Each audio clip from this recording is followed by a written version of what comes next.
ጉድ ጉድ ጉድ! በቃ አሁን ነቅታችኋል አይደለ? አሁን ገብቷችኋል አይደለ? ከካሜራ ጀርባ ያለውና ካሜራ ፊት ለፊት ያለው ብዙዎቻችሁ በጣም የተናደዳችሁት የእውነት ሀይ እናንተ እኮ በቃ ሞኝ ናችሁ። አትናደዱ። እኔ እኮ ቀድሜ ነግሬያችሁ ነበረ። ቀድሜ የምነግራችሁ ለምንድን ነው? እናንተ እውነት ነው ብላችሁ አምናችሁ በኋላ ውሸት እንደሆነ ስታውቁ ትናደዳላችሁ። ትናንትና ለእዩ እንግዲህ ቻናል ተከፈተላት። እኔ ብያለሁ መጀመሪያም፣ አንደኛ እየተከፈላት ሊሆን ይችላል፣ ሁለተኛ ነገር ደግሞ ቻናል ተከፍቶ ከዛ ሁሌ እንድትሰራ ለማድረግ ነው ብያችሁ ነበር። ልጅቷን ለማገዝ ነው የመጡና እንግዲህ እኔ እንደውም ብር በወር እየከፈሏት መስሎኝ ነበረ። ግን በቃ ትንሽ ቪዲዮ ከሰራሽ በኋላ ቻናል እንዲከፈትላት ነው ማለት ነው። ቻናል ተከፈተላት። ሲቀጥል ደግሞ የተጣላ ሰው ማለት ነው ሀይሚ እዩ እንግዲህ ከብሩክ ከሆነ እንዲለያዩ የምትፈልግ ሰው ናት። ሰው እንድትለያዩ ፈልጋለሁ፣ አብራችሁ እንድትሆኑ አልፈልግም ብላት ግን ቻናሏን ሼር አድርጋለች።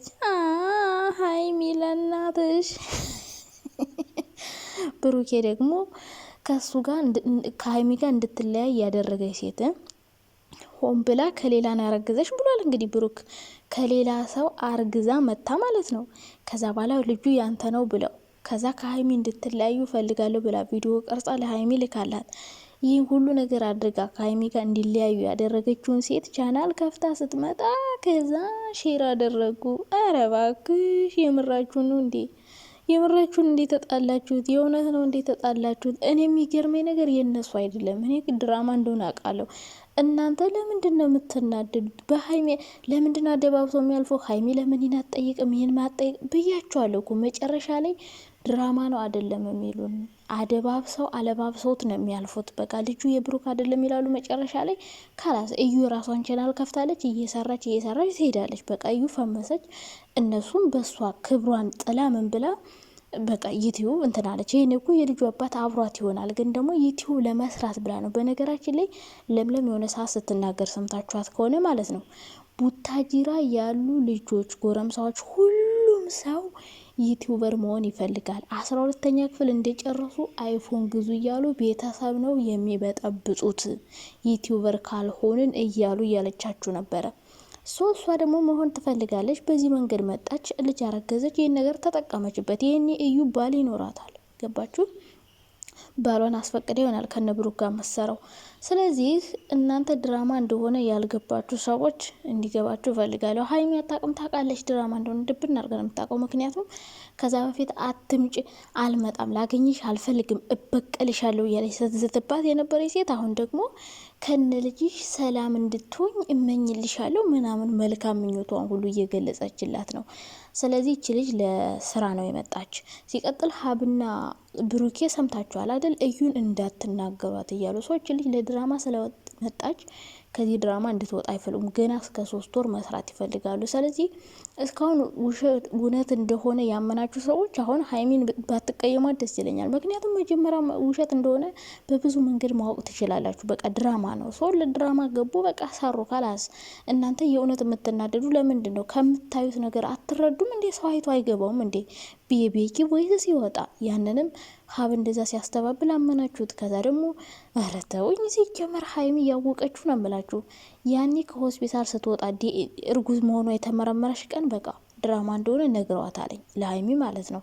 ስለዚህ ሀይሚ ይሄን ነገር በቃ እንደዚህ ድራማ ነው፣ ግን እንዳትናደሽ ከዚህ በኋላ አሪፍ አድርገሽ ታውኝ ተባለሽ። ከዛ የተሰጣትን ካራክተር ሰራሽ። ካላስ በቃ ሌላ ምንም እኮ የሚያናድር ነገር የለውም። እኔ የሚገርመኝ እስከዛሬ እኛ እየነገርናችሁ የማይገባችሁ ነገር እንዴት ነው ሰውና ሰው እንደዚህ እዩ አጣልታችሁ እስኪ ያስቡት። ከባላችሁ ጋር ወይም የምትወዷትን ሴት አሳጥታችሁ ሴቷም እንዲሁ የምትወደውን ወንድ አሳጥታት ያችን ሴት ማለት ነው። ከዛ በኋላ አይዞሽ በርቺ ከነ ልጅሽ መልካም እንድትሆኝ እመኝልሻለሁ ምናምን ብላ መልካም ምኞቷን ገልጻ እያቸው ከምትወደው ሰው ጋር አለያይታት ማለት ነው። ከዛ ደግሞ እሱም የምትወደው ልጅ አሳጥተው ሰላም ዩቲዩብ ቻናሉን ሼር የሚያደርጉላት ለምን ይመስላችኋል? ሰብስክራይብ አድርጓት። እንደኛ እንድታድግ እንፈልጋለን፣ እንደኛ እንድትሆን እንፈልጋለን ማለት እኮ ነው። በዩቲዩባቸው ሼር ማድረግ ማለት የኛ ቤተሰቦች በሙሉ ለሷ ሰብስክራይብ አድርጉላት፣ እሷን አሳድጓት ማለት ነው። ስለዚህ ክፍያ ነው፣ እየከፈሏት ነው። ቻናሏ ሼር ሲያደርጉ በቃ እንደ ክፍያ እንደ ወር ደመወዝ በሉት። በቃ የወር እንትን ማለት በአንድ ቀን 7,000 ማንም ሰው 10,000 ምናምን ገብታለች እንዴ? ማንም አያገኝም ባንዴ። ታውቃላችሁ ሊንዳና ቅዱስን ታውቃላችሁ አይደል? ለድራማ መጥተው ከዛ ቻናል ሲከፈትላቸው። ስለዚህ እናንተ ማለት ነው የምታዩት ነገር ካልተረዳችሁ እውነት መስሏችሁ የምትናደዱ ሰዎች፣ እኔ አንዳንዴ ውሸት እንደሆነ እያወቅኩ እናድዳለሁ። በቃ ስሜታዊ ይሆናል የምር እና በጣም ጉብዝ ተዋኞች ናቸው ሲጀመር ማለት ነው። እና ከካሜራ ጀርባ ሌላ ነው፣ እኛ ጋር ደግሞ ሌላ ነው። ይህን ማወቅ አለባችሁ። እነሱ ብሩክና ሀይሚ ከካሜራ ጀርባ አብረው ናቸው። በቃ ከኛ ኋላ አብረው ናቸው። ብሩክ እንደዛ ቢያመናጭቃት ለድራማ ነው። አትናደዱ። እውነት እየመሰላችሁ የምታምኑ ሰዎች አላችሁ። አትመኑ። ነገርኳችሁ እኮ በተደጋጋሚ ነገርኳችሁ። እንደውም እኔ መጀመሪያ እውነት ነው ብዬ ያወራሁት ማለት ያመንኩት መቼ እንደው ታውቃላችሁ? ሀይሚ ፌንት ስትበላ ነው። እውነት ነው እንዴ ብዬ እኔ ራሱ እንትን ያልኩ። ከዛ ሆስፒታል ገብታ ግልኮስ ሲደረግ ምናምን ያኔ በቃ እውነት ነው የመሰለኝ። ግን ሀይሚ ያኔ እውነትም አታቅም። በእርግጠኝነት ሀይሚ ባታቅ ነው ያን ሁሉ ነገር 3 ቀን የተኛቸው። መቼም የውሸት ግልኮስ አድርገው 2 ቀን ያሳድሯታል ብዬ አላምንም። ሲቀጥል ስታለቅስ እንባዋ እንደዛ ሲወርድ ፊቷ ሁሉ አብጦ ነበር እኮ መጀመሪያ አካባቢ። በስማም ሀይሚ እንዴት እንደሆነች ልነግራችሁ አልችልም። መጀመሪያ ሲጀመር ሀይሚ ናት ማታቀው። ብሩክ፣ ቤኪ፣ ሚፍታ ምናምን ሁሉም ያውቃሉ። በቃ ሀይሚን እንደዚህ እናድርጋ ብለው ነው ሄዱት። ስለዚህ ሀይሚ 2-3 ቪዲዮ ምናምን ላይ አታቅም። ስታለቅስ ሆስፒታል ስትገባ፣ ከሆስፒታል ከወጣሽ በኋላ ሀይሚ ታውቃለች በቃ ውሸት ምናምን እንደሆነ። ይህ ነገር ውሸት እንደሆነ እያወቃችሁ አትናደዱ። ከዛ በኋላ እኔ ሀይሚ ሆስፒታል ወጥታ እዩን ካገኘቻት በኋላ ከዛ በኋላ በቃ ድራማ እንደሆነ በደንብ ነው ይገባኝ። ጋሽዬ መጥቶ እዩን ሲለምን ምናምን አስባችሁታል? ጉድ እኮ ነው። የማንም አባት ቢሆን ማለት ነው ባሏ ሌላ ሴት አስረግዞ በላዩ ላይ አብረሹኝ አይልም። ገብቷችኋላ? ስለዚህ ጋሽዬ ራሱ ምርጥ ተዋይ ናቸው። ታውቃላችሁ ጎበዝ ናቸው ጋሽዬ። በስማም ምርጥ ምርጥ ትወና በስማም ይዋጥ። እንደውም እኔ የሀይሚ አባት ማለት ነው ቲያትር ሁሉ የተማረ ነው የሚመስለኝ። በቃ እንዴት እንደሚሰሩ የተሰጠውን ካራክተር በፈጣሪ ስም ፍራንክ ሲሰሩ ድራማ ላይ ሲያስገቡት በቃ ምርጥ አድርጎ ነው የሚተውንላቸው። እና ጋሽዬን የምር ነው የምላችሁ እኔ ሳላደንቀው አላልፍም። በቃ እንዴ ምን ሆናችኋል? እና ጋሽዬ ድራማ ውስጥ ቢገባም በመጥፎ ስላልገባ ምንም ችግር የለውም።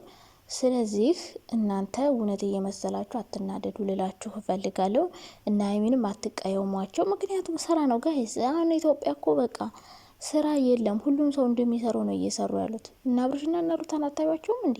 አንዴ ይታረቃሉ፣ አንዴ 2 ዓመት ሙሉ እንዲሁ ሲያዝጉን ሲኖሩ። ስለዚህ ስራ እስከሆነ ድረስ ኢትዮጵያ የሚያዋጣው ስራ ይሄ ነው። በቃ ደግሞ ብዙ ተመልካች እስካላቸው ድረስ እነሱን በልተው ለሰውም ያብሉ፣ ያግዟት። እዩን ለምንድን ነው ሰብስክራይብ ማታረጓት? እነሱ ሼር አደረጉ እኮ በቃ ሰብስክራይብ አድርጉ ማለት ነው። ክፍያ ነው፣ ሰው አድርጓት፣ ምንም ችግር የለውም። በቃ ምንም ቢሆን እንደዚህ ክብሯን ጥላ የመጣችሁ እውነት ለመናገር መቼም ገንዘብ ብላ ነው። ገባችሁ? ማንም ሴት ክብሯን ጥላ እንደዚህ አትመጣም። ለብር ብላ ነው። የእውነት ቢቸግራት ነው፣ የእውነት ብትፈልግ ነው፣ የእውነት መስራት ብትፈልግ ነው እንደዚህ እየሩስ ራሷን አዋርዳ እዚህ ድራማ ውስጥ የገባች። ስለዚህ ሰብስክራይብ አድርጓት። የምሬ ነው፣ እኔ አድርጊያታለሁ። ምክንያቱም እነሱ ነው ያመጧት። እንደዚህ ስሪ ብለዋት የሰጧትን ገጸ ባህሪ ተጫወተች። ካላስ አለቀ። ከዛ ውጭ ሌላ ምንም የሚያናድር ነገር የለውም። እነሱ ሼር እስካረጉት ድረስ በቃ ድራማ ነው። ማንም ሰው ተጣልቶ የሌላ ሰው ቻናል ሼር ሊያደርግ አይችልም። እኔ ተጣልቼ የምወደውን ሰው አሳጥታኝ ሼር አላደርግላትም። ገባችሁ? ብሩኬም እንደዛው። ስለዚህ ይቺ ልጅ ብር ብትፈልግ ነው፣ ገንዘብ ብትፈልግ ነው ሆዷን፣ እርግዝናዋን፣ ልጇን ተጠቅማ ክብሯን ጥላ ዩቲዩብ መስራት የፈለገችው። ስለዚህ እኛ ደግሞ የምንወደው እንደዚህ አይነት ነገር ስለሆነ በዚህ መልኩ መጡ። በቃ የድሮ ፍቅረኛው ነበረች፣ አረገዘች፣ አገባች፣ ሰው አመጣት። ስለዚህ እሷ ታዲያ የልጇን አባት ውሰጁ። መጀመሪያ ለምን መጣች? አሁን ደግሞ ለምንድን ነው ታረቁ የምትለው? ይህን ጥያቄ አትጠይቅም ሀይሚ። ለምን ልጅቷ እንድትጨናነቅ አይፈልጉም? በቃ ደባብሰው ማለፍ ነው። ልብስብስ ያደርጋሉ። ካላስ ድራማ አለቀ።